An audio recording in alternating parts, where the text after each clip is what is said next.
Every doctor said it was impossible, that Michael's legs would never work again because the nerves were too damaged, that there was no chance he would ever get better, that his family should just accept it and move on with their lives. Robert Anderson had accepted it for 3 whole years until that sunny afternoon when everything changed. He came home early from work and saw something that shouldn't have been possible according to every doctor they had visited. His son was standing up on his own 2 legs. Robert stood frozen on the back porch with his work bag still in his hand, watching something amazing happen. Michael, his boy who hadn't stood up in 3 whole years, was gripping Sarah's shoulders while his legs shook beneath him. Sarah was the kind woman Robert had hired to take care of Michael during the day, and she was kneeling in the grass by their backyard pool with her hands barely touching Michael's lower legs, and Michael was actually standing all by himself. Robert couldn't move or even breathe as he watched.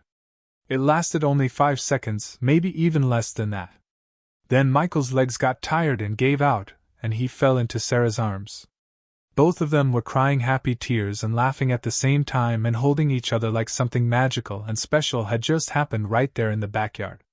Robert had spent $3 million on the best doctors, famous doctors from Harvard University, 12 of them in total. Every single doctor said exactly the same thing over and over again, that Michael would never walk again, that his wheelchair would be permanent. But here, right in front of Robert's eyes, was proof that all those expensive doctors were completely wrong about his son. Robert should have felt happy and relieved and grateful that his son was getting better. Instead, something cold and scary grabbed his chest and squeezed. Because if this woman Sarah, someone with no fancy medical degree or special certificates, someone Robert paid only $18 per hour to watch his son, could do what all those expert doctors couldn't do, then what did that say about every choice Robert had made as a father? Every time Robert had told Michael to accept that he couldn't walk, every time Robert had chosen to stay late at his company instead of being home with his son, every mistake felt heavy in his heart. Robert's voice came out sharp and colder than he meant it to when he finally spoke. "What exactly are you doing with my son?" he asked in an angry tone. Sarah turned around slowly and her eyes met Robert's eyes, calm and steady and not afraid. Michael's joy and happiness vanished instantly from his face, and he went pale white like he might be sick. "Dad, Michael started to say. But Robert wasn't listening to his son at all because he was staring at Sarah with his mind racing with scary thoughts about liability and lawsuits, and unauthorized treatment, and risk and danger. And in that moment, Robert's fear made the decision for him instead of his heart. "Dad, please, she's helping me get better." Michael's voice cracked and broke as he spoke across the porch. He reached towards Sarah with his small hands trembling and shaking. Robert didn't look at his son but kept his eyes fixed on Sarah, who stood up slowly with grass stains on her knees and water from the pool edge soaking through her clothes making them wet. "Mr. Anderson, if you just let me explain what we've been doing," Sarah said calmly. "I don't need explanations from you. I need you to pack your things and leave," Robert said. The words came out flat and final like a judge's decision. Sarah's face didn't change much, but something flickered in her eyes, not anger exactly, but something quieter, maybe sadness or disappointment. Michael wheeled himself forward in his wheelchair as fast as he could, his voice rising higher and louder. "Dad, you don't understand what's happening. I stood up. I actually stood up on my own. She's been working with me for months and months, and I'm getting stronger every single day." "Michael, go inside the house right now," Robert commanded. "No, you can't do this to her. She's the only one who, inside now." Robert's voice was loud and firm. The boy's face crumpled up like paper and tears spilled down his cheeks. But he didn't move from his spot, just sat there in his wheelchair staring at his father like he was looking at a complete stranger he didn't know. Robert forced himself to stay firm and strong because this was for Michael's protection, he told himself. False hope was worse than no hope at all. Robert had learned that the hard way when his wife died. "Sarah, I'll have your final paycheck ready by 6 o'clock tonight. Someone will bring your things to the front door," Robert said with finality. Sarah nodded once without arguing or pleading or begging. She just looked at Michael with an expression that was soft and gentle. "You did so good today, so incredibly good," she said quietly to the boy. "Don't ever forget that." Then she walked past Robert with steady steps and disappeared into the house to gather her belongings. Michael watched her go until she was completely out of sight. When she was gone, he turned to face his father with pain in his eyes. "I hate you," Michael said. The words were small and barely a whisper, but they landed on Robert's heart like heavy stones. Michael spun his wheelchair around fast and rolled toward the house with his shoulders shaking from crying. Robert stood alone by the pool with the afternoon sun warm on his face and the sound of water lapping gently against the stone edge. He'd done the right thing, he had to believe that, he kept telling himself over and over. But dinner that night was completely silent and uncomfortable. Michael wouldn't look at Robert, wouldn't speak to him, just pushed his food around his plate until Robert finally told him he could leave the table and go to his room. By midnight, Robert sat in his study with the house dark and quiet around him. He'd called his lawyer earlier to make sure firing Sarah was legal and clean with no liability, and no risk to the family. But Robert couldn't stop seeing it in his mind, Michael's face when his legs held him up, the way Sarah had barely been touching him, like she knew exactly how much support to give and when to let go and let him stand alone. Robert reached for his laptop computer and pulled it open on his desk. He told himself he just needed to document what Sarah had been doing for legal protection in case she tried to claim wrongful termination and sue the family. But his hands hesitated over the keyboard, unsure. The security system Robert had installed had cameras everywhere around the property, by the pool, on the terrace, in the therapy room Robert had built 3 years ago. That was filled with expensive equipment that Michael never used anymore. Robert pulled up the security footage from today on his computer screen, watched the exact moment he'd walked in on, watched Michael stand up on shaking legs, watched him fall, watched the pure joy on both their faces. Then Robert scrolled back through the recordings, 1 day earlier, 2 days, a week, and he kept watching hour after hour. What he saw on those recordings made his breath catch in his throat and his heart pound. Robert sat in the blue glow of his laptop screen with the house silent around him. He'd been watching security footage for an hour, maybe 2 hours, he'd completely lost track of time. The footage showed absolutely everything Sarah had been doing. Sarah arriving early every single morning with a worn notebook tucked under her arm. Sarah on her lunch break with her laptop open, searching through medical journals and therapy research online. Sarah in the pool with Michael guiding his legs through exercises while she counted out loud in a patient and steady voice. "1 more, Michael, you've got this, just 1 more," Sarah would say encouragingly. Robert watched her celebrate like it was the Super Bowl when Michael moved his ankle 3 inches to the left. Watched her write it down carefully in that worn notebook with the date and time and the exact measurement. Watched her give his son a high five like he just won a championship trophy. There was no recklessness or carelessness, no guessing or making things up, just weeks and weeks and weeks of careful, methodical, scientific work. Robert scrolled further back in the recordings, found footage from 6 months ago when this all started. Michael barely moving at all, his legs completely still. Sarah talking to him softly, telling him funny stories, making him laugh even when the exercises hurt and were difficult. "Your mom would be so proud of you right now," Sarah had said once with her hand resting gently on Michael's shoulder. "She'd see how hard you're trying and how brave you are." Michael had cried that day, and Sarah had just held him without saying anything else, just being there with him. Robert's throat tightened up as he watched. He'd been so absent from his son's life, so buried in work and grief and his own guilt about his wife's death, that he couldn't see what was happening right in front of him every single day. Sarah hadn't been trying to replace all those expensive specialists and doctors.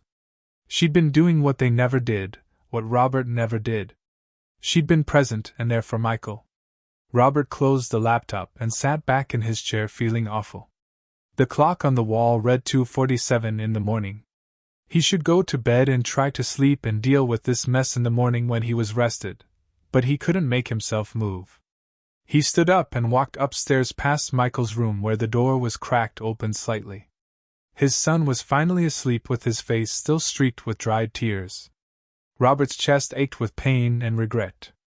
He went to his own room, took a long shower, and put on jeans and a sweater, nothing fancy, nothing that screamed billionaire, just normal clothes. By 4 o'clock in the morning, Robert was in his car driving through empty streets. Sarah's home address was still in the employee files on his phone, a small apartment building 40 minutes outside the estate, the kind of neighborhood where people worked 2 jobs and still struggled to pay rent and buy food. Robert parked across the street, bought 2 coffees from a corner shop that was just opening for the day, sat in his car, and waited for hours. The sun came up slowly, painting the sky in soft shades of beautiful pink and gold. At 6:30 in the morning, the apartment building door opened and Sarah stepped out with a bag over her shoulder, heading toward the bus stop to go to her next job. Robert's hands gripped the steering wheel so tight his knuckles turned white. This was it, the moment of truth. He could drive away right now, let Sarah go forever, hire someone new with credentials and a clean resume, someone who wouldn't make Robert feel like he'd failed his son so completely. Or he could do the hardest thing he'd done in 3 years since his wife died. He could admit he was wrong. Robert opened the car door and stepped out into the morning light. Sarah saw him immediately and stopped walking, her expression shifting to guarded and careful. Robert crossed the street with the 2 coffees in his hands and his heart pounding so hard he thought it might break through his chest. When he reached Sarah, he opened his mouth to speak, but the words caught in his throat like they were stuck. "I was wrong about everything," Robert finally said. The words scraped out of Robert's throat like broken glass cutting him.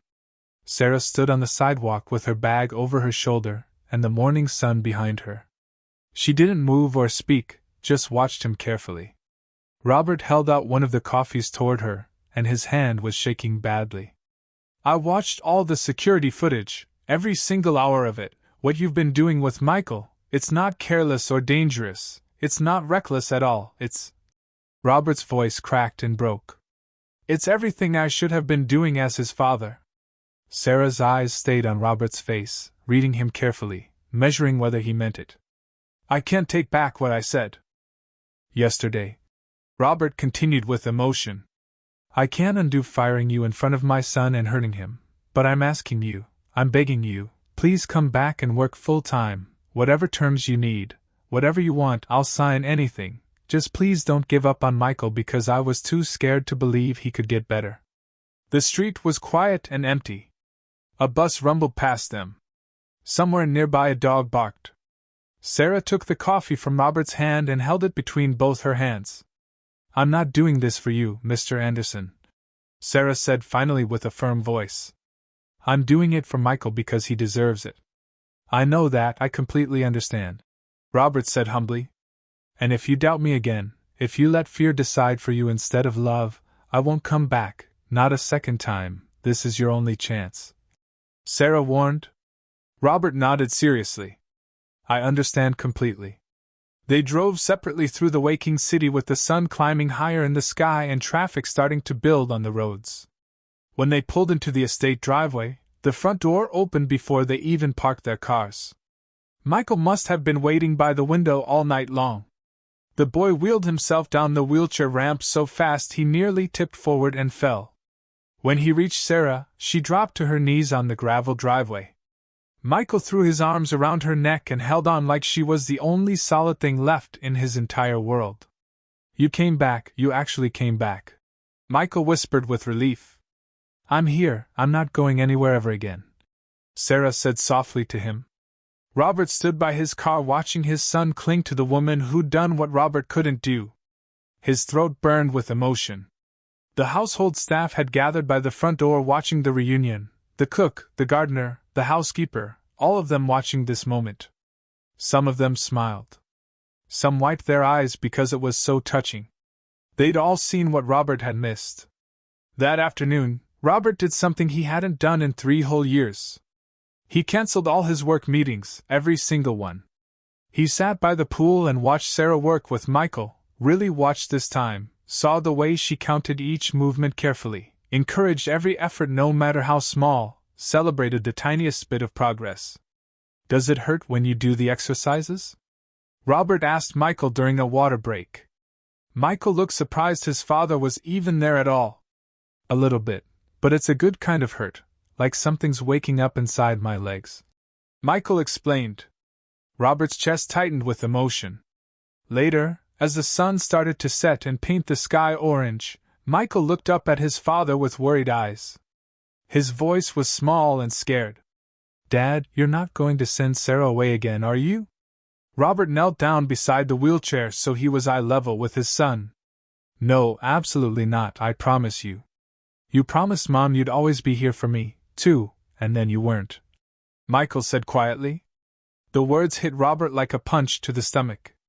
Robert opened his mouth to argue, then closed it because he had no defense against the truth. "I know I broke that promise," Robert said finally with honesty. "But I'm here now and I'm learning how to be a better dad. Sarah's teaching me, too." Michael studied his father's face for a long moment, then nodded just a little bit, maybe starting to trust again. That night, Robert made an important phone call. Dr. Patricia Martinez was a specialist Robert had worked with years ago on a company case, someone who could provide medical oversight and protect what Sarah was building with Michael. When Robert told Sarah about this plan the next morning, she stiffened up and looked worried. "I'm not trying to replace you or take away what you're doing," Robert said quickly. "I'm trying to protect you legally if this works. When this works, I want it documented properly by someone the medical world respects so nobody can question it." Sarah was quiet for a long moment while she thought about it. Then she nodded slowly. "All right, that makes sense." But neither of them saw the black car that pulled up to the estate gates that afternoon, or the man inside taking photographs of everything. David Stevens sat in his downtown office reviewing the photos his private investigator had sent to him. Sarah Miller with the Anderson boy doing therapy. Robert Anderson watching them work together. All of it looking very cozy and suspicious. David leaned back in his expensive leather chair and smiled a mean smile. "Time to see what this woman's really made of," David murmured to himself. He picked up his phone and made a call to start causing trouble. 3 whole weeks passed by quickly.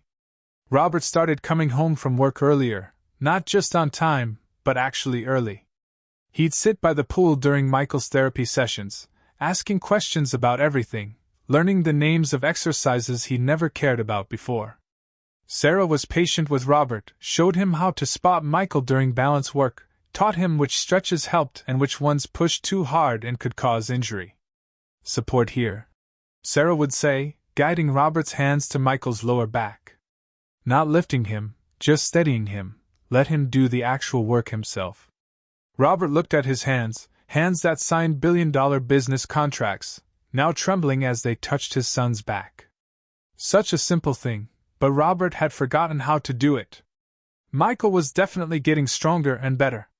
10 seconds of standing became 15 seconds, then 20 seconds.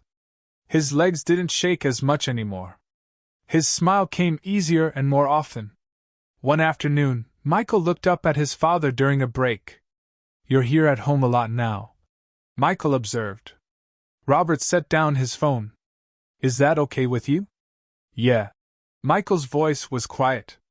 I'm not used to it yet." The words stung Robert's heart, but they were completely true. "I'm sorry for all the time I wasn't here," Robert said sincerely. Michael looked down at his hands. "Mom used to say you were busy saving the world with your company. That's why you couldn't be home with us." Robert's throat closed up tight. "Your mom was kinder to me than I deserved." "Do you miss her?" Michael asked softly. "Every single day of my life." "Me too." Michael's eyes filled with tears. "Sometimes I forget what her voice sounded like. Is that bad?"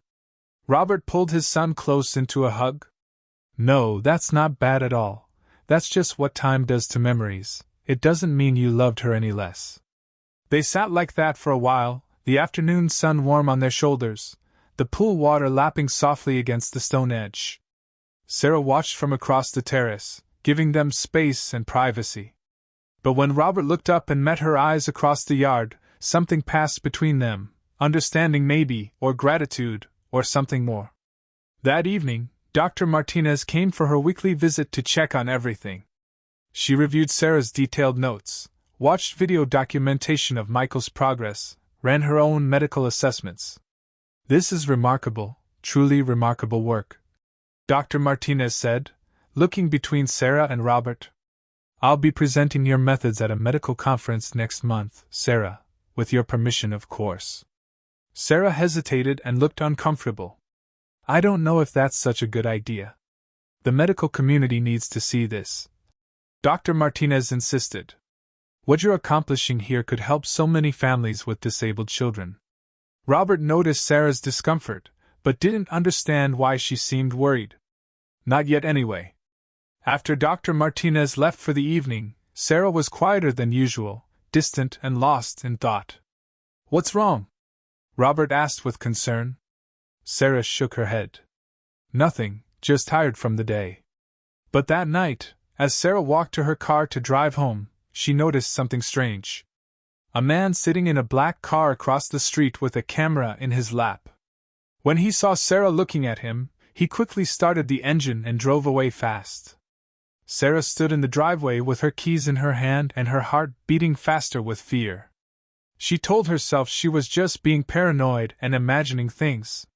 But the next morning when Sarah arrived at the estate, there were 3 missed calls on her phone. All 3 calls were from the state medical board. Sarah stared at her phone screen. 3 missed calls. 2 voicemails. 1 email with a subject line that made her stomach drop like she might throw up. Formal inquiry, unlicensed medical practice. She sat in her car in the estate driveway with her hands shaking, reading the email twice, then 3 times to make sure she understood. Someone had filed an official complaint, anonymous, claiming Sarah was practicing physical therapy without a license, claiming she was endangering a child. The medical board wanted to interview her, wanted all her documentation, wanted to know exactly what she'd been doing with Michael Anderson. Sarah closed her eyes and breathed slowly to calm down. She'd been so careful with everything. So incredibly careful. Everything she did was based on research adapted from legitimate therapeutic methods. Dr. Martinez had reviewed it all and said it was medically sound. But sound and safe didn't matter if someone powerful wanted to destroy Sarah. She got out of the car, walked toward the house, tried to keep her face calm and normal. Michael was waiting by the door, grinning with excitement. "Sarah, Dad said we could do pool work today, can we? Please?" She smiled, forced herself to smile normally. "Of course we can." But Robert saw through it immediately. He'd gotten good at reading Sarah these past few weeks, the small shifts in her expression, the way her shoulders tensed when something was wrong. "Michael, go get changed into your swim clothes," Robert said. "We'll meet you out back in a few minutes." When the boy wheeled away toward his room, Robert turned to Sarah. "What happened?" "Something's wrong." "Nothing, I'm fine," Sarah said automatically. "Sarah." Robert said her name firmly. She met his eyes and something in his face, the genuine concern, the steadiness, broke through her walls and defenses. "The medical board called me this morning. Someone filed a complaint against me," Sarah explained. Robert went very still. "What kind of complaint exactly?" "Practicing without a license, endangering a child." Sarah's voice was steady, but her hands weren't.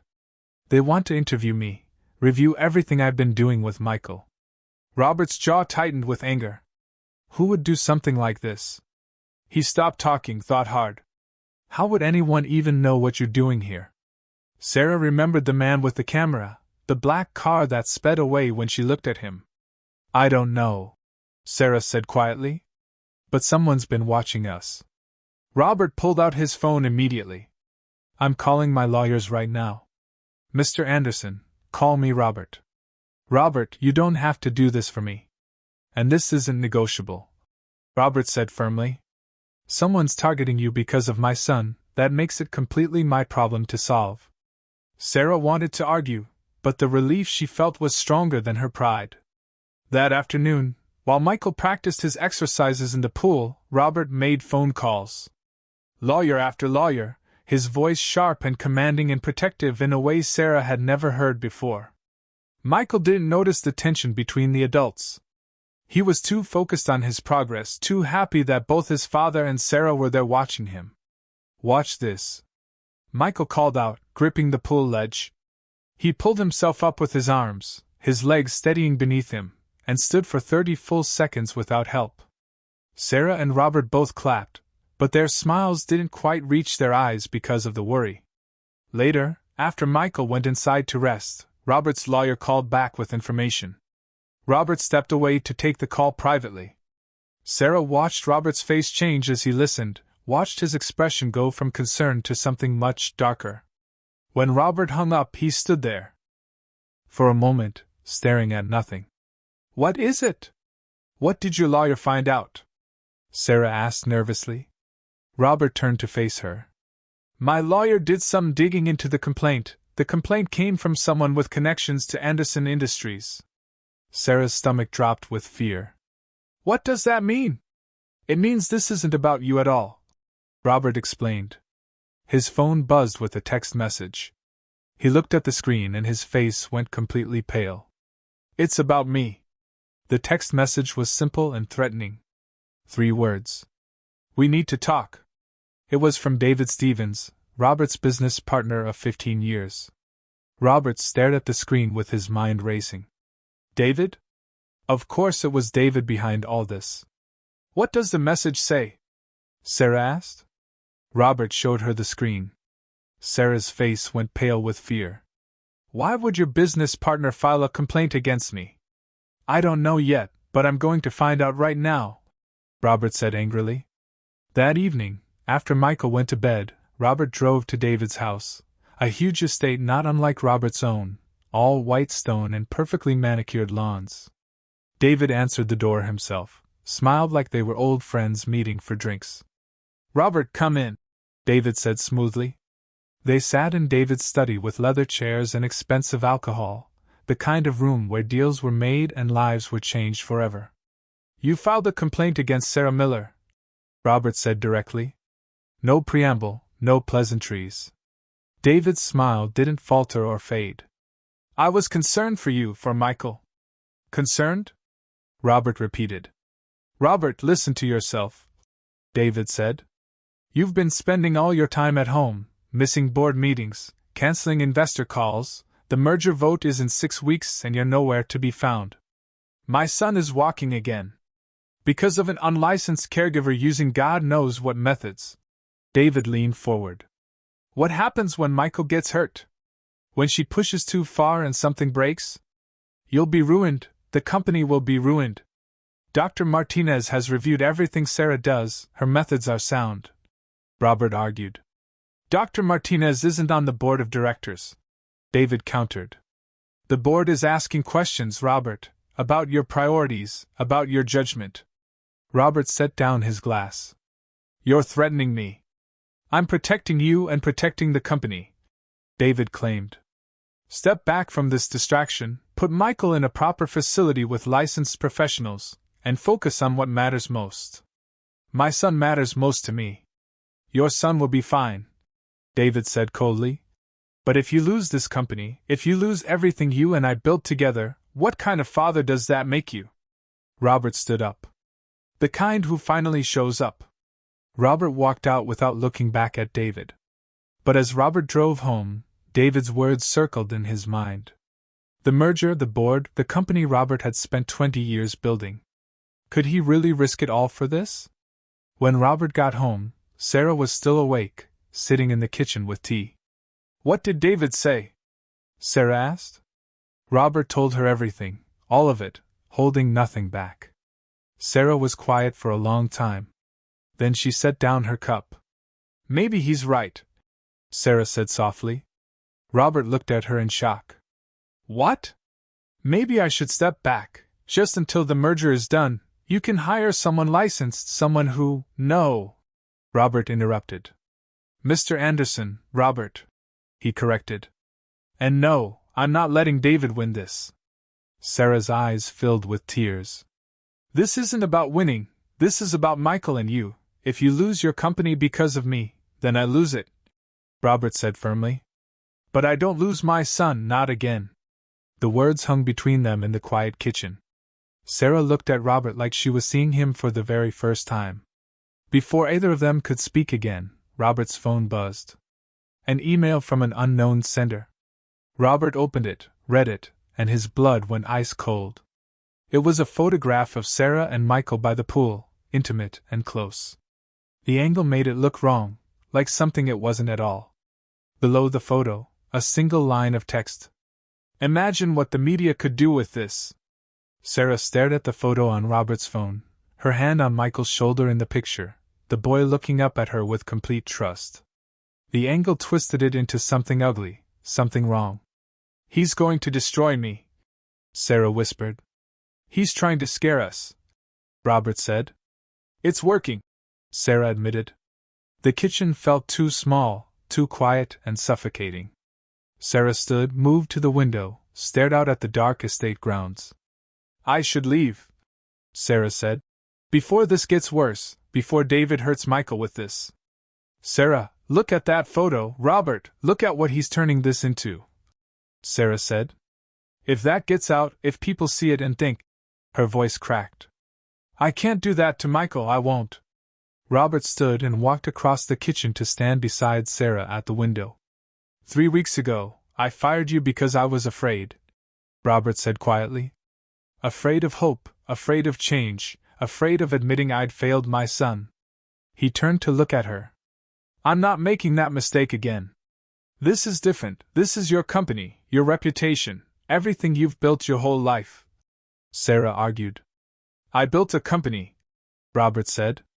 "You're rebuilding my son, there's no comparison." Sarah's eyes filled with tears.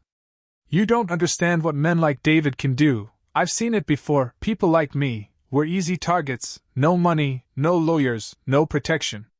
"You're not alone in this," Robert said. The words settled between them like a promise. Sarah wanted to believe him, but belief was dangerous. Belief got you hurt. That night, Robert couldn't sleep at all.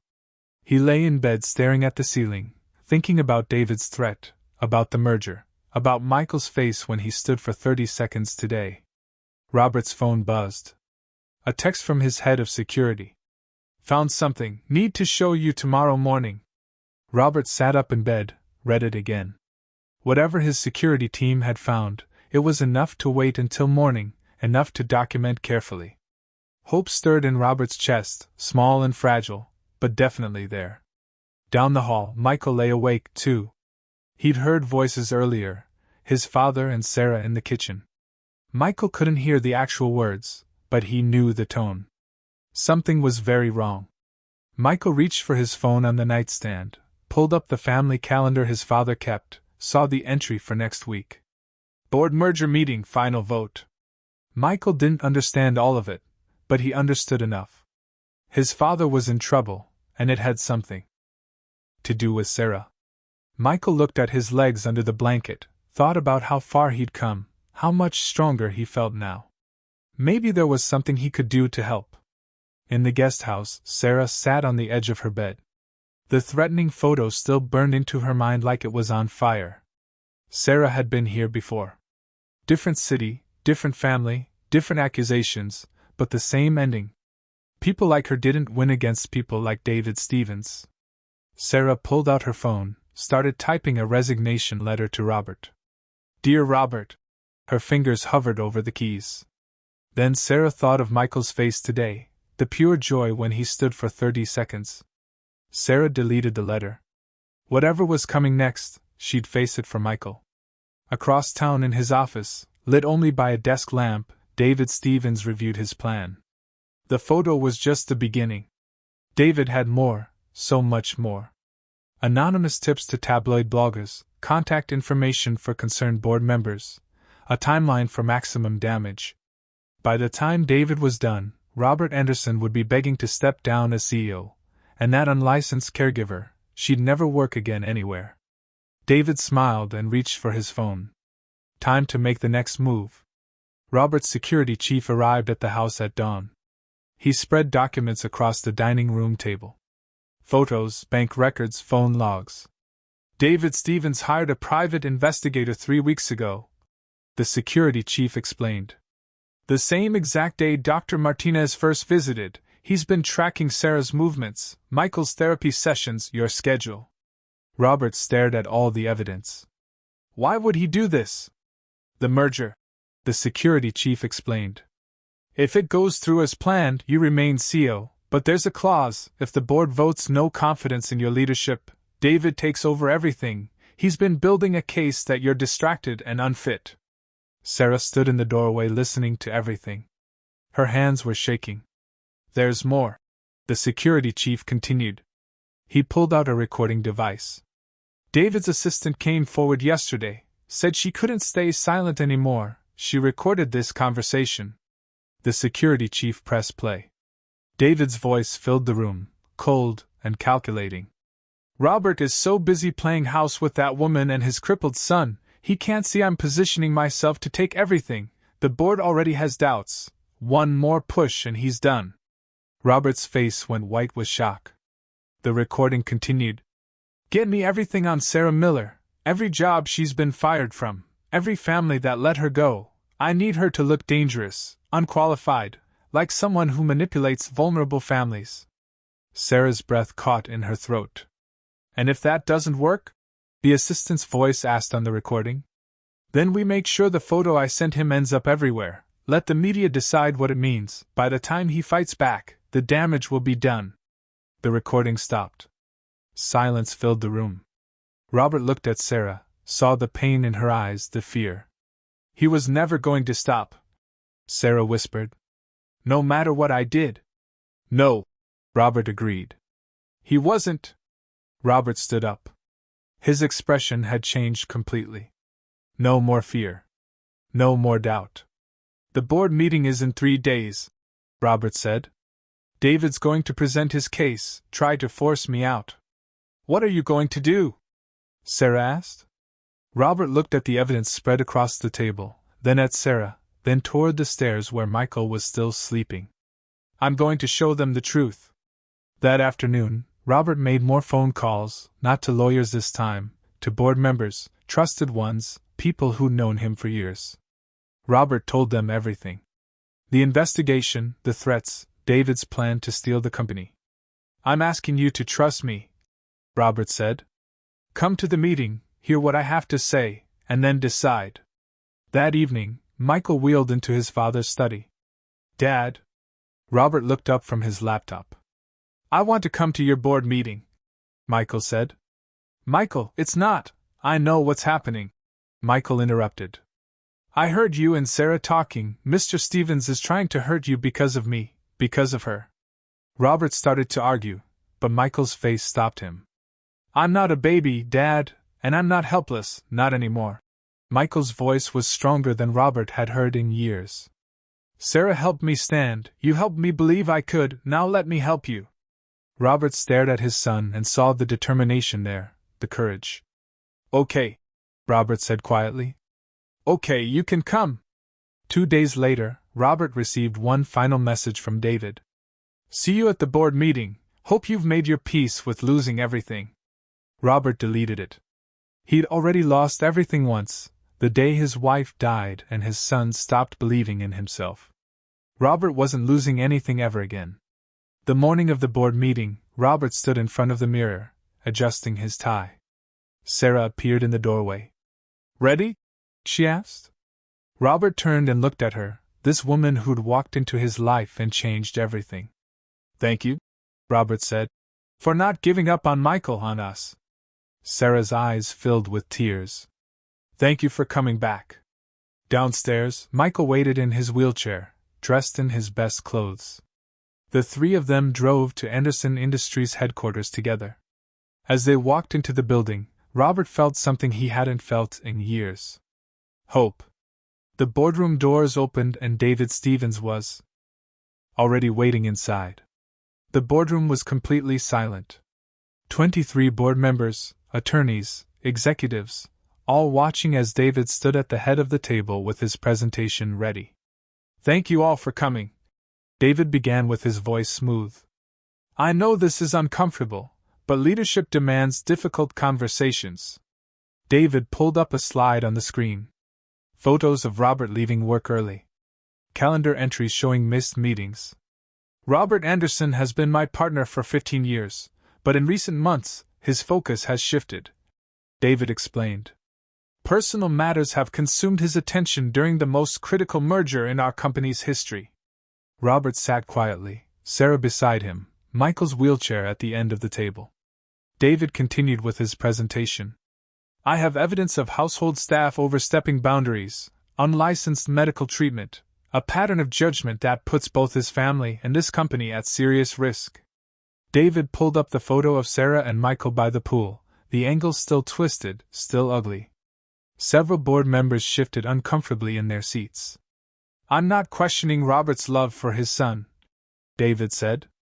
I'm questioning whether personal crisis should dictate corporate leadership. David sat down looking satisfied with himself. Robert stood up slowly. Thank you, David, for showing everyone exactly who you are. Robert nodded to his attorney, who began distributing folders to each board member.